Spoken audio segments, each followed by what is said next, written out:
Thank you, Mr. Speaker. And through you to the House, I rise in opposition to this amendment, and I want to speak on 2 points. First, on why we need Election Day registration, which is a compromise to same-day voter registration, which my colleague, the gentle lady from Jamaica Plain, explained very well. But just to explain why we absolutely need this law in place. And second, on the outrage of these procedural games that is not allowing us to take this critical vote on Election Day registration or same-day registration, but in particular Election Day. So I'll start with why we need Election Day registration. I want to share, Mr. Speaker, to you and to the members how critical it is for us to remove this arbitrary barrier to voting. Election Day registration would allow any eligible voter who comes to a polling place to register on Election Day and cast their vote. Without Election Day registration, our state continues to disenfranchise hundreds of thousands of voters. With 21 states and the District of Columbia already implementing same-day registration, which is like I said, Election Day registration is a compromise to that, as the gentle lady from Jamaica Plain has explained. There is a great deal of evidence that this will increase voter turnout by 4% to 12%, and that this will overwhelmingly impact Black, Brown, API, immigrant, and Indigenous communities, low-income communities, and young people. These are communities that I'm incredibly honored, and is the honor of my life to be able to represent. For the sake of magnitude, in Massachusetts, a 4 to 12% increase in turnout based on evidence of other states' work on this issue. This translates to an increase in turnout of 200,000 to 500,000 voters. 200 to 500,000 voters. That is what is at stake here today, Mr. Speaker, and I believe that the time is now for Massachusetts to do away with this arbitrary waiting period that turns away so many voters at the polling station. It is also, I believe, very important to acknowledge the history of the laws on our books today. This barrier, this waiting period between voter registration and the voter's ability to cast their ballot on Election Day is sadly a direct legacy of Jim Crow. Barriers to voter registration emerged in state legislatures across the country during the post-Reconstruction period in the late 1800s. These barriers were designed to prevent emancipated Black voters, poor whites, and immigrants from voting. The proponents of these laws at the time were not shy to state that very clearly.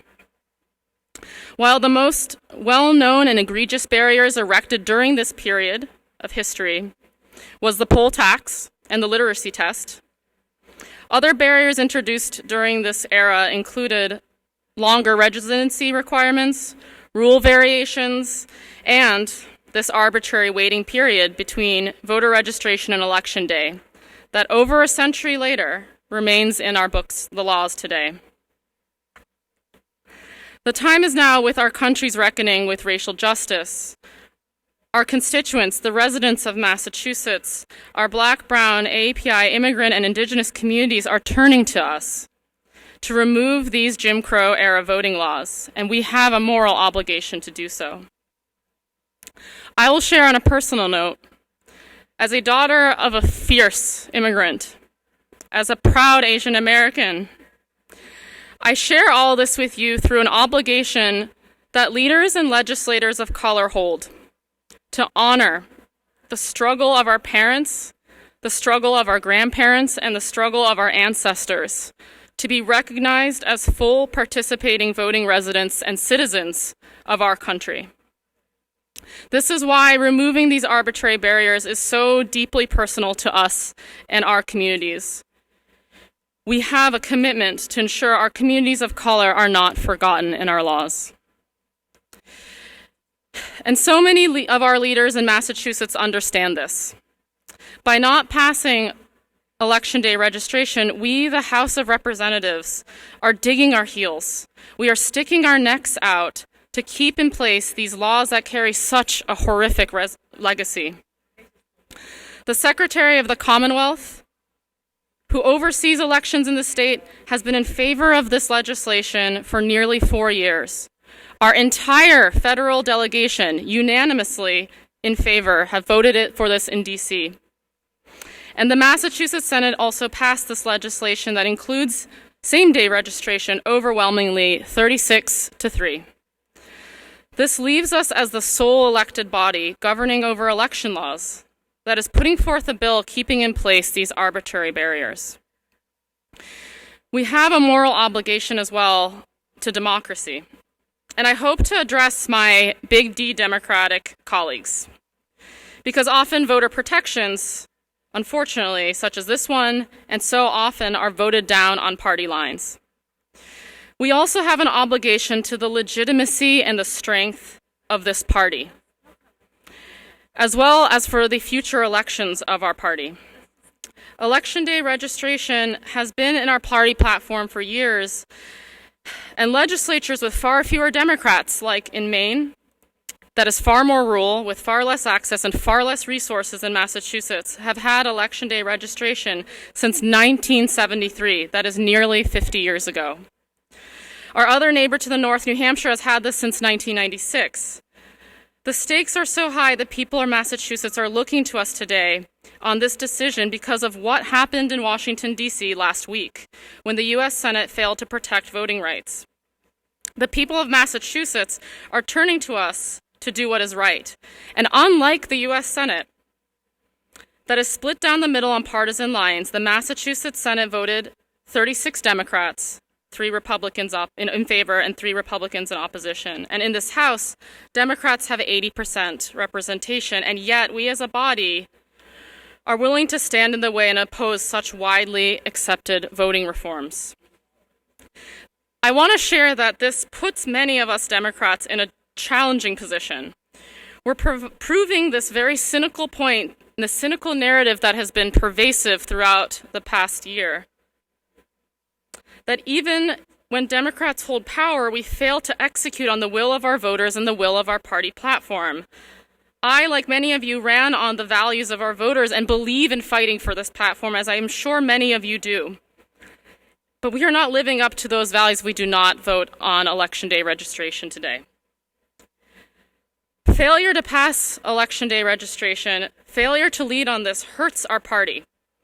I fear it will erode public confidence in us, the House of Representatives as a body, and erode our trust in our party. And for many of us lawmakers here in Massachusetts, as well as across in the United States, I fear that we are going to pay a price come Election Day in November if we cannot show that we can do this. This leads me to my second point on the procedural games, as someone who is very much attuned and keen and value the need to study the rules. But these are procedural games that are not allowing us to take this incredibly important vote. By not allowing us to take this incredibly important vote, we are resorting to these procedural games, and it brings me incredible sadness that we are doing this to our legislature and to the House today. By doing these procedural games, we are not allowing an important vote to happen. We are not allowing critical voices to be heard, particularly voices of BIPOC communities across the state who have been counting on and reaching out to us and asking us to, at the very least, tell us which side are you on with this issue that is so critical to us and our generations before us and our communities since over 100 years. And so I urge us, for the ability for us to take this vote on this critical matter, to please, I urge my colleagues to vote no on this amendment so that we can move forward and vote yes on Amendment 40, something that I want to highlight that the gentlelady from Jamaica Plain has made incredible efforts to meet the concerns that were raised to us, to address those concerns, to provide time for us to implement this, as well as to ensure that the voting and the registration it only takes place on election day. It does not take place on early voting or prior. I think these are incredible concessions and compromises, which is what our body is all about, to ensure that we come out with the strongest bill possible. So I urge again my colleagues to please vote no on this further amendment. Thank you.